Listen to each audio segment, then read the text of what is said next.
Estamos de volta com o nosso Ver Mais para falar de saúde, porque muitas famílias estão preocupadas com uma nova doença que acomete crianças e adolescentes. É a hepatite aguda misteriosa.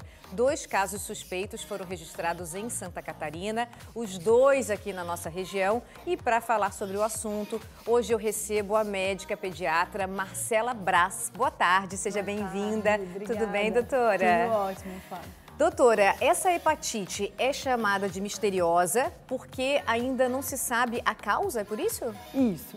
Na verdade, o mundo inteiro está em estudo, né? A gente vê um grande esforço de pesquisadores no mundo inteiro, porque é uma forma de hepatite incomum em criança, porque rapidamente a gente vê, assim, foram poucos casos, né, Flávia? Então, 350 casos no mundo inteiro, a gente não pode dizer que são muitos casos da doença.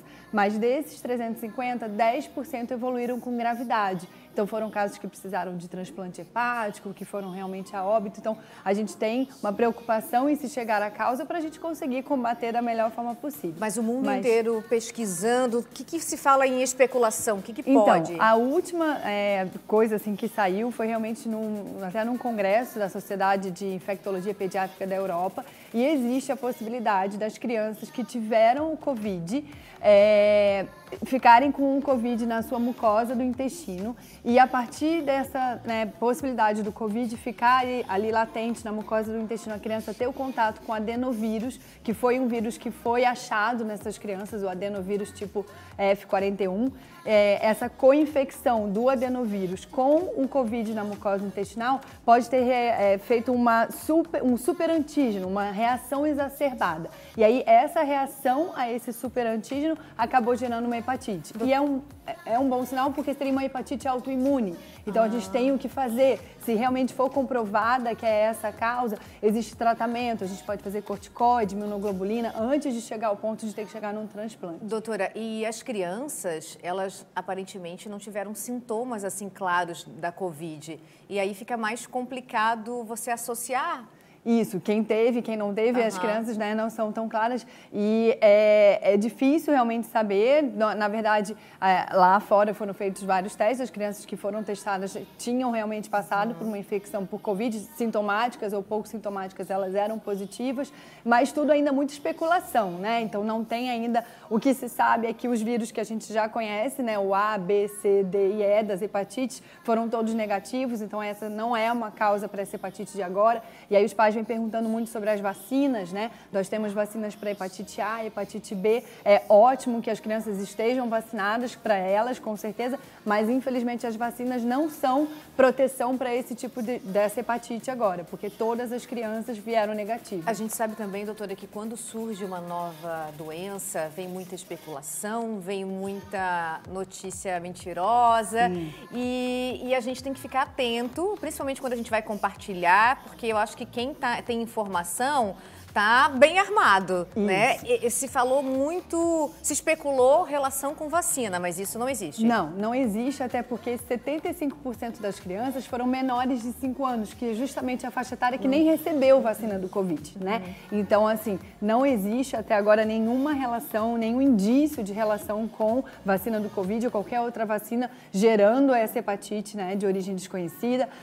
Eu acho que é muito importante, assim, o principal é os pais estarem atentos aos sintomas dos seus filhos, né? Então, o que a gente vai se preocupar? Dor abdominal, náusea, vômito, diarreia, são sintomas muito comuns, né? Quantas crianças apresentando esses sintomas? Mas uma criança que apresenta esses sintomas e evolui com a icterícia, o que é icterícia? É a pele amarelada, os olhos amarelados, um xixi que fica escuro mesmo, bem escuro, um cocô que fica mais branquinho. Então, opa, isso aí tem que acender uma alerta, e aí essa criança tem que ser avaliada pelo médico, e também os profissionais de saúde, cientes do que está acontecendo, notificarem esses casos para serem investigados, para daí a gente só vai ter respostas de prevenção, causas e tudo, quanto mais casos a gente tiver para estudo. Eu ia perguntar, né, porque a hepatite misteriosa, a gente não sabe a causa direito. O que a gente, como mãe, pai responsável, faz para trabalhar a prevenção? Isso, então, a prevenção de uma coisa que a gente ainda não sabe a causa é muito complexa, né? Mas assim, passando passando pelas possibilidades agora, que ficam em Covid, adenovírus, né? Cai na mesma coisa que a gente sempre cansou de falar na pandemia, né? Então, higiene das mãos, manter carteira de vacinação em dia, se tiver doente, não frequentar a escola, né? Ficar atento a esses sinais de perigo, que no caso da hepatite é realmente a icterícia. Então, essas são as formas de prevenção, por enquanto. E uma criança que tem essa hepatite transmite como? Isso se sabe, não? Então, a gente não sabe a transmissão porque não sabe a causa ainda, mas se realmente for uma infecção pelo adenovírus, aí é contato de gotícula respiratória, como uma infecção que é muito rápido, que o adenovírus faz. Mas, em contrapartida, os casos que a gente tem espalhados pelo mundo hoje não foram casos que aconteceram na mesma comunidade, da mesma família, na mesma escola. Então, realmente trabalha-se com a possibilidade de ter que ter uma predisposição genética para gerar toda essa resposta imunológica. Então, não é comum ter um surto numa mesma escola, numa mesma família desses casos. Doutora, repete a idade Então, a idade, na verdade, tem que ser notificado até 17 anos. Então, todas as crianças e adolescentes até 17 anos que tiverem essa icterícia, essa dor abdominal e tal, tem que ser notificado para ser investigado. Mas 75% menores de 5 anos. Então, a maioria foram realmente as crianças menores. Então, de tudo que a gente conversou, o que a gente tem que ficar atenta mesmo é a questão dos sintomas. Sintomas, isso mesmo. Se teve um desses sintomas, corre para o postinho, corre para o hospital. Liga para o médico, porque tem que ser avaliado realmente. E a partir dessa avaliação, cabe ao profissional de saúde notificar, comunicar a secretaria, a vigilância para ser acompanhado. E quando a doutora vai avaliar esse paciente, como a doutora identifica que é mesmo essa hepatite misteriosa? Então, existem alguns, não tem nada para diagnóstico, porque a gente ainda não sabe a causa. Deve ser difícil para vocês, né, doutora? É difícil, mas assim, o nosso lado é dosar primeiro as enzimas do fígado, né, TGO, TGP, que a gente faz, e elas vão dar um parâmetro para a gente de acima de 500, a gente é realmente obrigada a notificar esse quadro.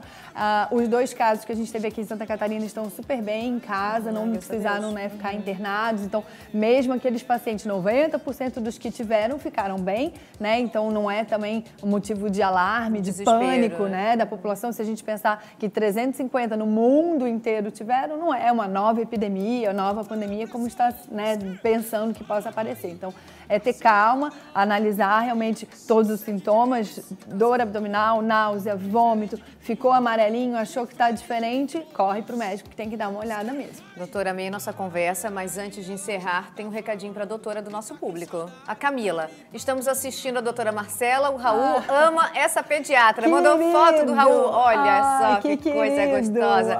Deve ser um trabalho, assim, muito gratificante ver essas fofuras, né? Sim, eu sou apaixonada. Eu falo que eu exerço a minha maternidade, além de ter minha filha, Laura, mas eu exerço ali diariamente no consultório. Eu sou apaixonada pelo que eu faço. Coisa boa, doutora. Obrigada.